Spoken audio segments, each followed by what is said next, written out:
Samarqand shahrining Nurli yo'l mahallasida O'zbekiston Respublikasi Prezidentining 73-sonli qaroriga muvofiq rejalashtirilgan renovatsiya loyihalarini amalga oshirish yuzasidan izchil va tizimli amaliy ishlar olib borilmoqda. Ushbu jarayon doirasida aholining yashash sharoitlarini yaxshilash, zamonaviy infratuzilmani shakllantirish hamda hududni kompleks ravishda rivojlantirishga alohida e'tibor qaratilmoqda.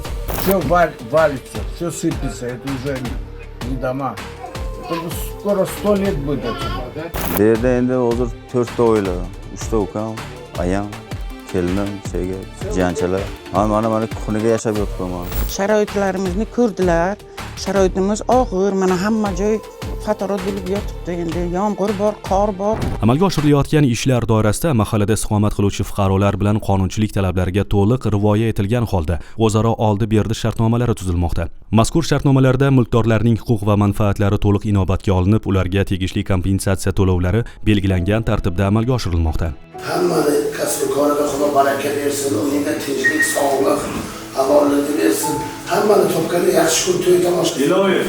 Mana mingdan ming ro'za uyimni nima qilib uyimni topshirdim, pulini to'liq oldim. Prezidentimizga ming rahmat. Men bu pulga borib, o'g'ilcham to'yi bor, uni to'y qilaman. Kvartiralar olib, o'sha yerda yashaymiz. Mingdan ming rahmat. Hammasi chiroyli bo'ldi. Aytganimizdek bo'ldi hammasi. Ro'za qilib olishdi. Aytgan pulimizni berishdi. От государства по поводу сноса деньги получили, претензий не имеем ни к химиату, ни к государству, ни к банку. Я деньги взяла за дом, спасибо. Меня выручили, теперь за это деньги я куплю себе однокомнатную секцию. Государству спасибо, не подвели, за все то, что я хотела, мне все сделали, не обманули. Спасибо. Банку, химиату никаких претензий не имеете?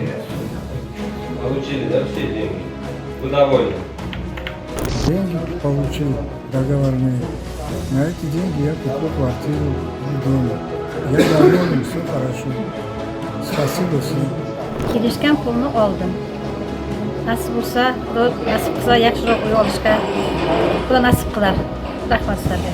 Kelishilgan holda pullarimizni oldik, hozir hisob raqami shu bankda pullarimizni qo'ydik. Endi joyiga joy qo'yib olamiz. Aytilgan summani o'sha kuni yetkazib berishdi. Xususan, ushbu shartnomalarga muvofiq mulkdorlarga Samarqand Invest kompaniyasi tomonidan belgilangan miqdordagi pul mablag'lari o'z vaqtida va to'liq hajmda to'lab berildi.